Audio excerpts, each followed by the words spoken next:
Bienvenue dans Next Episode, votre podcast consacré aux séries télé habituellement diffusées tous les mardis à 19h sur Science Radio et un peu partout, tout le temps, sur Internet, sur vos plateformes de podcast préférées, SoundCloud, Podcast Addict ou Apple Podcast. Ici, on débriefe souvent, on analyse éventuellement, on s'écharpe évidemment, mais tout ceci dans un respect relatif du produit. C'est bien, il y en a deux qui suivent cette semaine, c'est bien. Alors cette semaine, l'équipe de Next Episode a fait le déplacement à Cannes pour le festival Cannes Série. Donc aujourd'hui, on va pouvoir parler un petit peu de ce festival qu'on commence un petit peu à mieux connaître, avec lequel on est un peu plus familier. Et surtout, on a la chance d'avoir pu interviewer une partie du jury hier. On va vous diffuser ça en fin d'émission. Mais là, maintenant, on a une vraie bonne nouvelle pour vous, c'est qu'on a une invitée, Sarah Linton. Hello, Sarah. Hello there. Nice to meet you. And you. Very happy to be here. Elle est très contente d'être là. Je ne vais pas. Voilà. Bonjour, ça va? Je suis très contente d'être là. Sarah Linton est donc une script editor qui a travaillé sur Downton Abbey, sur Whitechapel et sur la série Lucky Man, et aussi sur la série Killing Eve, la série qu'on attend tous de voir, qui sera projetée ce soir au Festival Cannes Série. Mais avant ça, je vous propose d'écouter un extrait d'une des séries sur lesquelles Sarah a travaillé, qu'on connaît tous très très bien.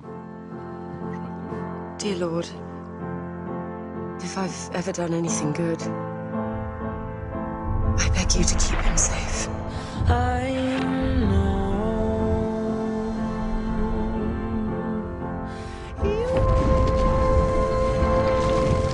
The world was in a dream before the war, but now it's woken up and said goodbye to it.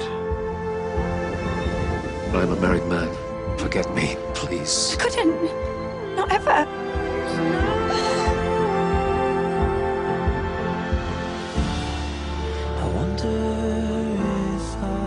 I'd wait forever.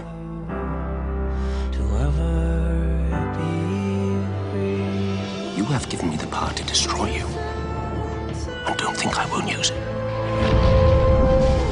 Downton Abbey.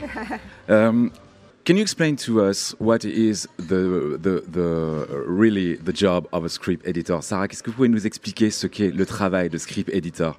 Certainly. I think I'm not sure that in France you have this particular role, script editor. Je dis que je crois pas qu'en France on ait ce rôle-là, ça n'existe pas dans les séries françaises d'avoir un script editor en fait. Because I did notice here and there that I've been credited as the writer of Downton Abbey, which I certainly am not. Elle dit qu'elle a vu qu'elle était dans sa bio, c'est écrit scénariste de Downton Abbey, ce qui n'est pas du tout le cas. That was Julian Fellowes.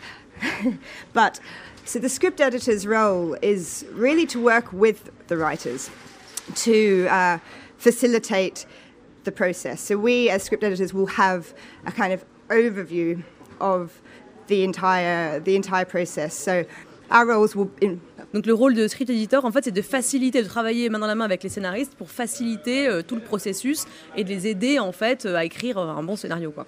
And to be honest, the role of script editor can be very different depending on the writer. Ça peut être différent selon les scénaristes. And the project and what the requirements of those projects are. So, for example, in Downton Abbey, my role was very much the technical elements of script editing. Donc moi, j'avais plutôt un rôle sur les éléments techniques sur Downton Abbey. So by that, I mean, every time there is a change to a script, once you're in production, it's quite boring, but basically what you have to do is you have to take the changes from the script from the writer, make sure that you check them, make sure that it all makes sense in terms of the arc of the series. En fait, dès qu'il y a un changement sur le scénario, son rôle, c'est de vraiment voir si ça fonctionne encore, les changements qui ont été faits sur ce scénario. And then you have to also distribute these script pages to the crew, to the actors. So in terms of that, it's kind of can be quite an administrative role. However, donc c'est un rôle qui va être un peu ennuyeux, comme je disais au début, un peu administratif, puisqu'elle distribue aussi les rôles à toute l'équipe, quoi. Les scénarios à toute l'équipe.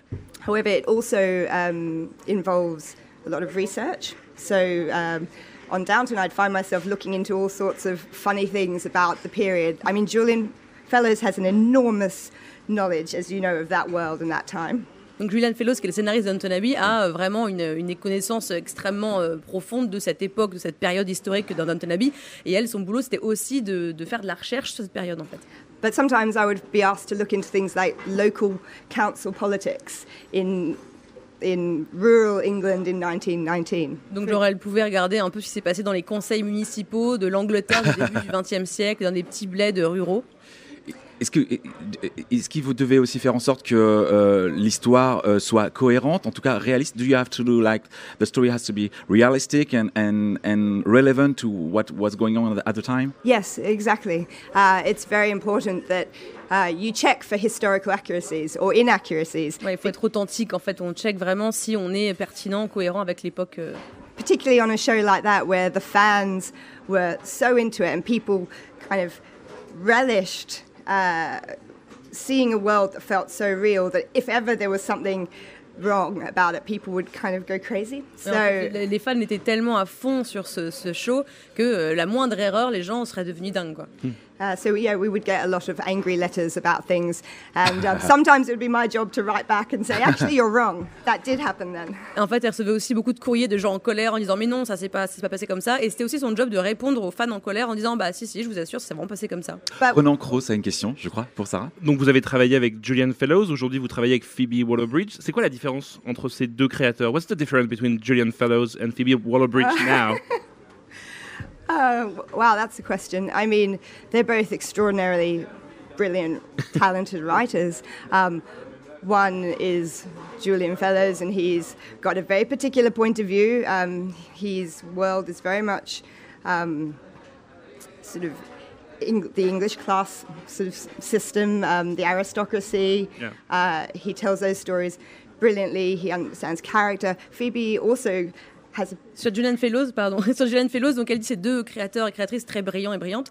Julian Fellowes, lui, il a un point de vue très spécifique, très particulier, et il est intéressé par les systèmes de classe en fait en Grande-Bretagne à cette période.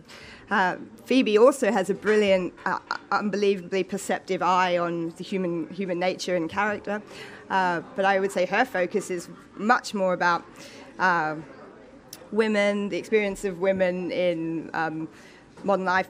Phoebe's very naughty. She likes to kind of go to those dark places. Donc, la différence, c'est que Phoebe Waller-Bridge, elle attrape très bien les détails des personnages, en fait, les gens, les rangs humains. Mais elle s'occupe beaucoup, elle s'intéresse beaucoup au féminin, au genre féminin et comment on est une femme, en fait. So that would be one sort of big difference. I also think Julian tends to write very much kind of in a bubble by himself. He worked very closely with Gareth Neame, the executive producer, but his process was very much kind of him. And I think my experience with Phoebe was more collaborative, actually. But that was also the nature of my role in that project. Donc le premier, en fait, il bosse vraiment comme dans une bulle. C'est un peu lui tout seul qui écrit son projet, alors qu'avec Phoebe, c'était beaucoup plus collaboratif. Et j'ai oublié de dire qu'elle disait que Phoebe Waller-Bridge va dans des endroits un peu sombres. Elle explore un peu les tréfonds de Ronan Cross, une question. Mais justement, le fait de travailler avec un homme puis une femme, est-ce qu'aujourd'hui c'est plus simple aujourd'hui pour vous de travailler avec Phoebe, notamment qui incarne une nouvelle voix féministe? Est-ce que c'est ça qui vous a intéressé chez elle? Is that the feminist point of view of Phoebe Waller-Bridge works that interests you to work with her? Absolutely. Yeah. One of many things. I mean, she's just so very exciting, and I think she just is so clever and so funny, and her ability to take an idea. You know, you'd be talking about an idea and you know that you want to have a scene where this happens, and there's a boring way to tell that scene. And Phoebe will always go, well, we could do that, but then let's twist it and we'll do it like this. And it's just a million times better, and only she could have thought of it in that way. So she's sort of... Elle disait que donc c'est quelqu'un qui est très intelligent et très drôle, et qu'en fait elle a cette capacité à prendre une scène qui pourrait être racontée de manière super chiante et à en faire un truc super malin, et à twister en fait une saison qui pourrait être un peu relou mais qui finalement et c'est vraiment son talent, quoi. Let's go back to Killing Eve a bit. Let's talk about this because we're all very excited to see like tonight. Yeah. What's this show about? Because we read something in the American press. They already seen the pilot, I think, but not yet. What's this show about? Est-ce que vous pouvez nous dire un petit peu de quoi parle Killing Eve? Je sais que la presse américaine l'a déjà vu, mais nous pas encore. Est-ce qu'on peut en savoir un petit peu plus sur ce show? Wow. It's about two amazing women. One is a secret agent, an MI5/MI6 operative. The other is an assassin, and it's about the dynamic that builds up between them as one of them is tasked with tracking the other one down. And it's kind of a love story in a way. They have this kind of incredible sort of an obsession that builds up between them. But I really don't want to give too much away. Because, donc l'histoire, c'est donc il y a Sandra Oh qui joue une espionne du MI5/MI6. L'autre, Jodie Comer, joue une assassine. Et en fait, la première va être chargée de traquer la seconde. Et elle dit qu'il y a une espèce d'histoire d'amour un peu entre les deux, parce qu'il y a une obsession qui se crée, une tension qui se crée entre les deux personnages, entre ces deux femmes. Est-ce qu'il faut être absolument précis sur ce qu'est le MI6, le MI5, comment on travaille les espions, etc. Est-ce qu'on fait beaucoup de recherches comme ça pour construire un tel show? Do you work a lot on what the MI5 is really is on a show like that to be like relevant? Alors, pour nos auditeurs, la terrasse du Grey Albion est prête à s'envoler. Exactement. Ça souffle des bourrasques, on se croirait, mais à Brighton en fait ici. Just to answer your question, yes. I mean, on a show like this, it was very important to keep the sort of procedural elements as truthful as we could, while taking liberties that we needed to in order to get our characters into the situation that they found themselves in. So to that end, we had a number of amazing advisors that I was dealing with. So we had a sort of police person, we had a wonderful sort of intelligence security expert, a guy by the name of Gordon Carrera, who's actually a BBC correspondent, who knows all about that world. Luke Jennings, who wrote the novellas that the show is actually based on. He had a very in-depth knowledge of the world of MI6 as well. Donc il fallait en fait que ce soit quand même assez réaliste pour pouvoir développer un peu plus librement les personnages de la série Killing Eve. Et en fait, ils sont pas tout seuls, donc ils ont des conseillers, des consultants sur la série. Il y a notamment un officier de police, il y a quelqu'un qui est spécialiste du renseignement britannique, il y a aussi un correspondant de la BBC spécialisé, puis il y avait aussi Luke Jennings qui est donc l'auteur des livres dont la série est adaptée. And do you sometimes feel like trapped by the reality of it? Because we have a show in France which is called Bureau des légendes. Maybe you've heard of it. Yes. And sometimes some critics say that it's maybe too realistic, and sometimes you can't really feel the storyline of it, and the fictional part is maybe not as developed as a realistic part. Parce que nous, on a un show en France qui s'appelle Le Bureau des légendes, et parfois certains critiques trouvent que la série colle excessivement bien sûrement à la réalité de ce que vivent sûrement les agents, parce qu'il y a énormément de consultants sur le show, mais que peut-être du coup manque quelque chose, un petit peu de fiction, de sève un petit peu à la série, qui rendrait la série plus intéressante. That's a very good question. I mean, yes, at times there were moments when we wanted or needed something to happen for the plot, but then we found out this just would never happen. And when you come up against something like that, then you get together with your team, with the producers, and you think, do we want to kind of, twist the truth in this moment to serve the story? Is it worth it? How can we make it as close, as truthful as possible, so that it doesn't stand out as being completely ridiculous? I think that's the key, is just making sure that if you're doing something that is a bit of a leap, it can't be so obvious that everybody who's engaged in the show loses their... they go, well, that would never happen, so they immediately lose interest. En fait, elle dit qu'il y a des moments où on veut faire un truc et puis on se rend compte, on nous dit non mais ça se passerait jamais, c'est pas du tout crédible. Alors ce qu'on fait, c'est qu'on se réunit et puis on voit si on peut peut-être tordre un peu, biaiser un peu la réalité pour faire ce qu'on a envie de faire, coller au plus près, mais quand même faire un truc un peu plus fictif. Et c'est vraiment la clé, c'est essayer de rendre ces choses-là réalistes mais en même temps un peu plus fun. Sarah, vous êtes actuellement en résidence à Cannes pour le Cannes Series Institute. À quoi consiste cette expérience? You are currently working on Cannes Series Institute. Yes. What is this experience about? Can you tell us a bit about that? Yes, so I'm actually here because I was asked to take part in this wonderful new initiative that's being run as part of the Cannes Series Festival called Cannes Series Institute. And I'm basically one of two mentors on this program, or co-tutors if you like, with another wonderful screenwriter called Cyril Thiz, who's French. Do you want to translate? Ouais, donc elle est contente de faire partie de cette formidable initiative. Et donc son rôle, elle est l'un des deux mentors, en fait, avec Cyril, et j'ai pas son nom. Thiz. Cyril Thiz, qui donc lui est français, donc pour coacher les scénaristes. So the program is basically we have 8 sort of screenwriters. Most of them are quite sort of new in their career. Some of them are recent graduates from all over Europe and the world. And they have basically pitched an idea. They were chosen on the strength of their idea to come and spend 5 weeks in Cannes to develop their project from a small idea into a Bible and a first draft of a pilot script.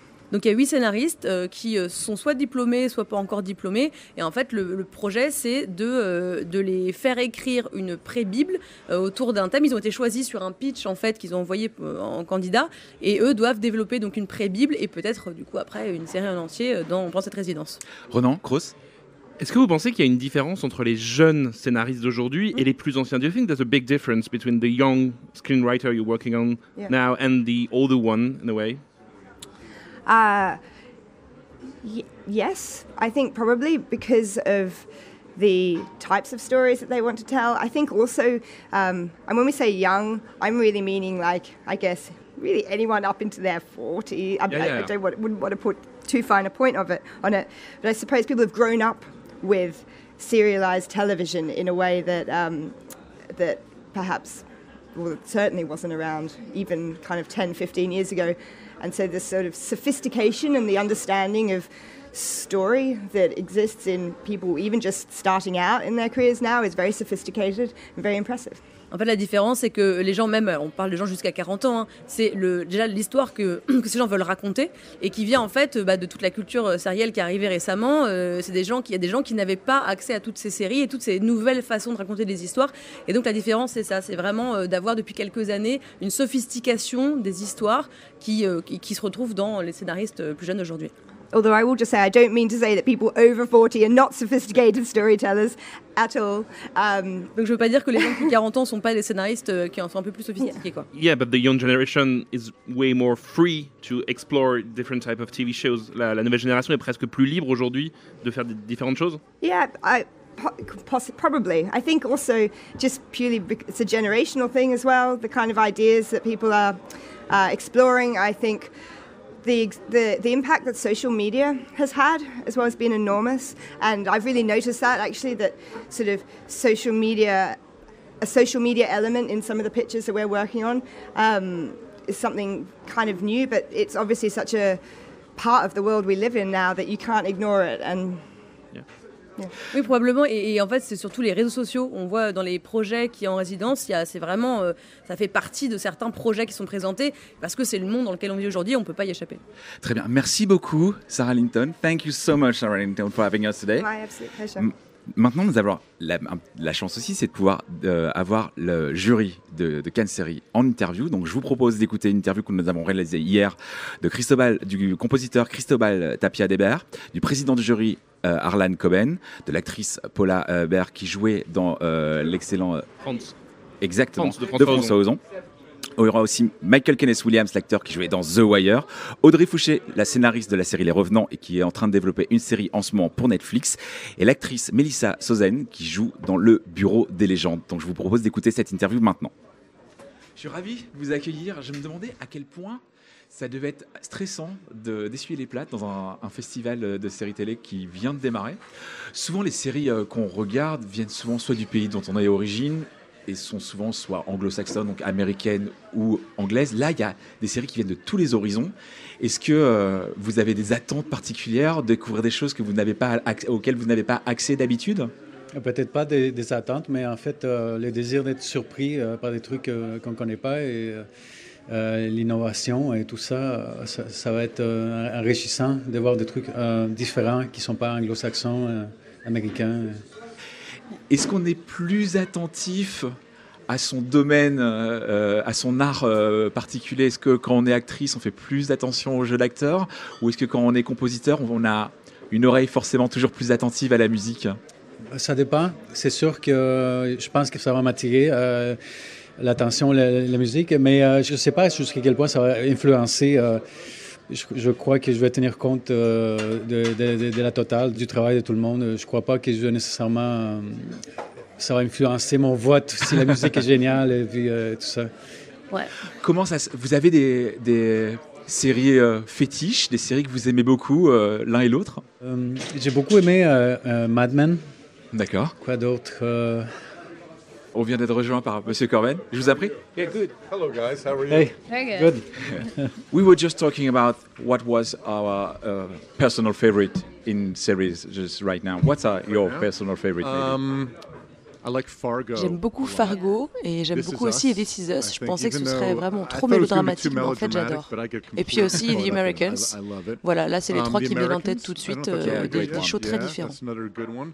That's it, but those are three that come right to mind first. Very different, all different shows. What did you guys pick? I think Breaking Bad and Fargo as Breaking well. Bad.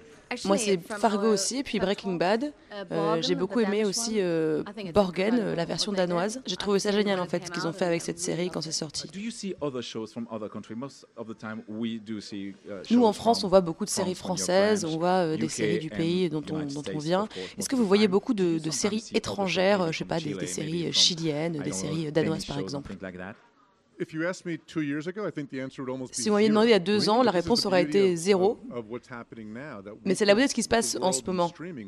Avec le streaming, on peut voir toutes ces séries beaucoup plus facilement.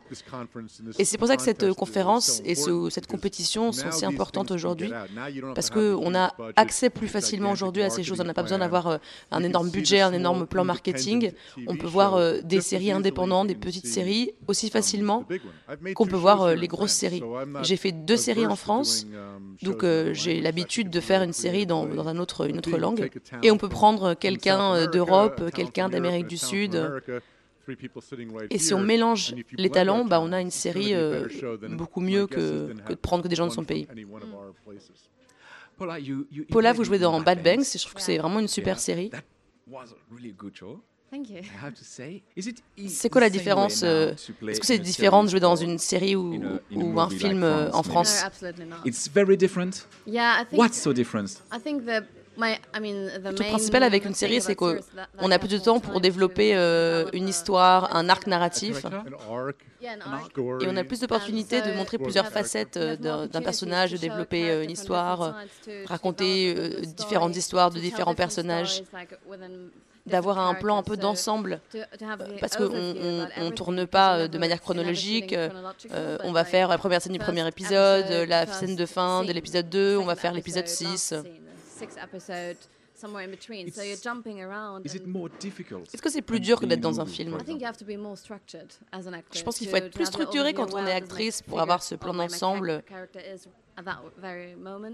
pour comprendre où en est le personnage qu'on joue, ce qui s'est passé avant, ce qui va se passer après. Moi, en tout cas, je dois le préparer différemment, un film d'une série. Je dois être plus structurée. Il faut que je sois plus précise et plus prête.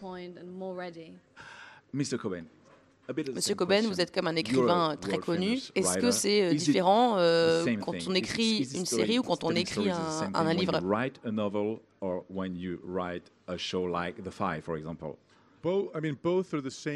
C'est un peu pareil, parce que moi, quand j'écris un livre, j'ai pas envie de vous poser le livre, en fait. Et quand j'écris un show, je veux pas que vous ne regardiez plus le show, que vous éteignez. Je veux vous accrocher, je veux vous raconter une histoire hyper importante. Et je pense que la collaboration, c'est vraiment important. Quand je crée un personnage dans ma tête, il va directement, il va happer le lecteur.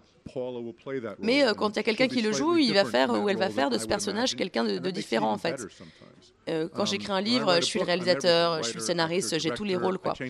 Mais quand on fait une collaboration, c'est ça qui amène de la joie. Et travailler avec quelqu'un comme Michael C. Hall ou Audrey Fleurot, j'aimerais un jour travailler avec Paula et voir comment ces gens prennent ces personnages que j'ai créés et les amènent dans une autre dimension. C'est un peu magique, en fait. C'est la magie de la télé, et aujourd'hui, la télé est meilleure pour ça que les films. Comme Paula disait, en fait, on peut rendre l'histoire plus importante, donner plus de place. Parlez-nous un peu de Safe. Alors Michael Seol joue Tom, qui est récemment veuf. Ça s'appelle Safe, parce qu'ils vivent dans une communauté fermée. Et je pense qu'aujourd'hui, c'est important de parler des murs et des barrières actuellement dans le monde. Donc quand vous construisez un mur, vous pensez que c'est pour garder les méchants dehors, mais parfois vous gardez les méchants à l'intérieur. Donc Michael Seol joue le rôle d'un veuf. Sa femme vient de mourir au début de la série, et il est avec sa fille adolescente qui va à une fête complètement délirante, et elle disparaît. Et ça ouvre des secrets, des crimes, des mensonges, des meurtres sur 4 familles qui vivent dans cette communauté. Moi, je tiens à vous dire que j'aime beaucoup Michael Seol, c'est un super choix, c'est un des meilleurs acteurs en ce moment. J'ai vu jouer la pièce écrite par David Bowie, je l'ai vu à Broadway dans Hedwig and the Angry Inch, je l'ai trouvé incroyable. Il jouait parmi mes séries préférées, Six Feet Under. Oui, Michael, c'est seulement son 3e show, il a fait Dexter et Six Feet Under. Et j'ai un peu de pression, vu que les séries présentes étaient vraiment géniales. Well, thank you so much, guys, for having us today. And have a very great festival. Thank you. Thank you. Oui, c'était donc notre interview de Cristobal Tapia-Delbert, de l'actrice Paula Abert et du président du jury Harlan Coben. Et maintenant, nous allons écouter une interview qu'on a faite juste après de Michael Kelly-Williams, donc acteur de The Wire, d'Audrey Fouché, donc scénariste pour la série de Canal+, Les Revenants, et de Melissa Sozen, actrice dans Le Bureau des légendes. I am so glad to have you three guys. Je suis tellement heureux de vous avoir tous les trois avec nous pour parler du travail difficile de jurer, surtout dans un festival de séries, surtout que c'est le premier Cannes série. Michael, on vous connaît de tellement de séries, de Soprano, de The Wire, on vous a vu vraiment dans des super séries, notamment ma préférée qui est The Night Of. Est-ce que c'est dur de juger le travail des autres quand on est soi-même acteur? Vous savez, je pense pas que quand je vais voir le travail des gens, j'ai un état d'esprit critique en fait. Moi j'aime bien le bon divertissement, le bon acting, j'aime bien les bonnes histoires. Et en fait ce que j'ai envie c'est que les gens qui m'amènent me fassent voyager, me divertissent, et je viens pas avec des attentes de dingue. C'est quoi le plus important quand on est acteur en fait? Quand on choisit une série, est-ce que c'est l'histoire? Est-ce que c'est le showrunner? Le scénariste? Non, pour moi je crois dur comme fer que c'est combien d'argent il y a pour le projet, qui sont les stars. Si c'est pas sur le scénario, ce sera pas à l'écran. Et ça j'y crois vraiment dur comme fer. Newmel? To me, I think Pour moi, le plus important, c'est la narration, c'est l'histoire, qu'il soit puissant, et les conflits puissants qu'il peut y avoir dans ces scénarios. Et comme disait Michael, si vous ne le voyez pas sur le script, vous ne le voyez pas à l'écran. Ça inclut tout ça pour moi. Audrey, vous, en tant que créatrice de série, as a writer for a Netflix show that's going to be soon on screen. Tout à fait. Et vous, Audrey, pour votre nouveau projet Netflix, vous êtes plus focus sur l'écriture ou... Ah non, l'histoire, les thèmes, les personnages, etc., c'est 90% du job, en fait. C'est vraiment ça qui fait, et surtout en série. C'est le développement des personnages, la façon dont on s'y attache, dont on va tomber amoureux de ces personnages, et l'histoire qu'ils racontent. Et ensuite, tout le reste, c'est un peu le cherry on the cake. Mais c'est ça qui conditionne le succès des séries, je pense. Pourquoi vous pensez qu'aujourd'hui, tellement de gens brillants font des séries? Avant, ils n'étaient pas hyper à l'aise avec le fait d'être dans une série, il y a 10 ans, mais aujourd'hui, tous les acteurs et actrices d'Hollywood veulent être dans une série. Pourquoi vous pensez que c'est arrivé? Moi, je pense personnellement que c'est vraiment l'écriture, quoi. La télévision a vraiment des standards plus élevés depuis quelques années pour meilleure écriture, meilleur storytelling, des meilleures situations dans le scénario. Et ça a attiré l'attention vraiment de l'élite d'acteurs d'Hollywood. Mais Melissa. Je suis d'accord avec Michael. Et ce que je vois aujourd'hui, c'est que les gens préfèrent regarder des séries sur les plateformes numériques. C'est vraiment devenu une part importante de notre vie et c'est facile d'accès. On le regarde quand on veut. Ça vous donne l'opportunité de créer des nouvelles façons de raconter des histoires. Et pour moi, c'est vraiment une des raisons. Ce qui est aussi super en fait par rapport à l'industrie du film, c'est qu'on peut développer un film pendant 1 an, 2 ans, 3 ans, 4 ans, 5 ans, mourir avant que le film se passe. Et tandis qu'en série, en fait, ce qui est... Il y a quelque chose de plus immédiat. C'est immédiat, en fait. Vous écrivez quelque chose et 1 an plus tard, c'est sur une plateforme et c'est vu par des millions de gens. Et ça, c'est ultra précieux aussi. En plus de tout ce qu'on dit, mes petits camarades, qui est absolument vrai. Quelles sont vos séries préférées à toutes et tous? Vraiment de vos séries préférées ever, quoi. Oh, ever? Yeah. But we're going with the ever. Favorite show ever? Yeah.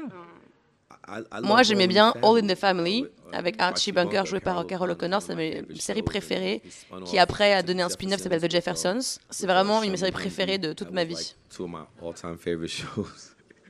You, Melissa? Moi, j'ai beaucoup aimé Black Mirror. Et j'aime aussi Sherlock Holmes.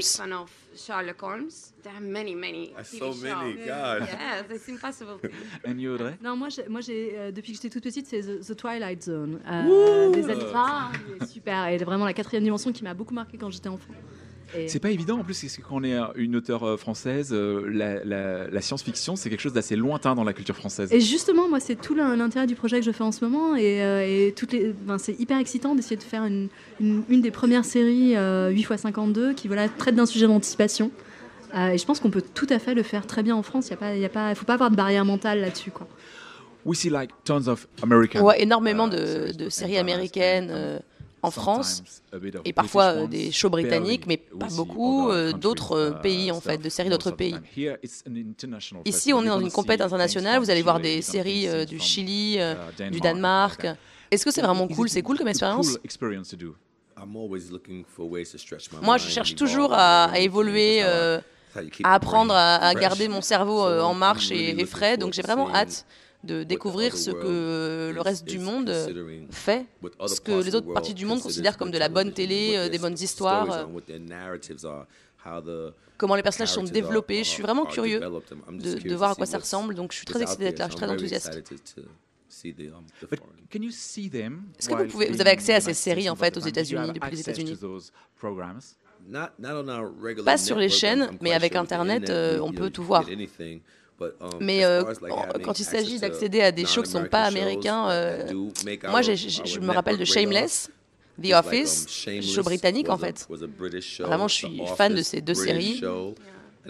Et vraiment, ouais, j'ai vu des versions britanniques en fait de ces séries-là. Mais on n'a pas vraiment accès aux séries étrangères depuis les États-Unis. Il y a de plus en plus de séries en fait où on parle plusieurs langues. Je pense par exemple à The Looming Tower sur Amazon. On parle arabe, on parle français parfois, on parle en anglais. Est-ce que vous êtes à l'aise de jouer dans ce genre de série?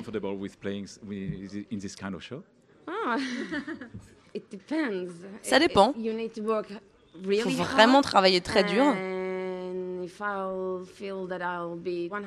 Et si je sens que je suis à 100% à l'aise de faire quelque chose de bien, bah ouais, pourquoi pas. Mais ça dépend du projet, je pense. Est-ce que c'est dur de juger une série uniquement sur un épisode? Moi, j'ai jamais eu cette situation un peu embarrassante et délicate, donc je peux pas vous dire. Mais comme a dit Melissa, j'y vais, je n'attends rien spécialement. Est-ce que c'est comme ça que vous êtes dans la vie? Si un épisode n'est pas accrocheur, vous arrêtez la série? C'est compliqué en fait, un premier épisode. Parfois, le pilote est génial et le reste de la série marche pas du tout, quoi.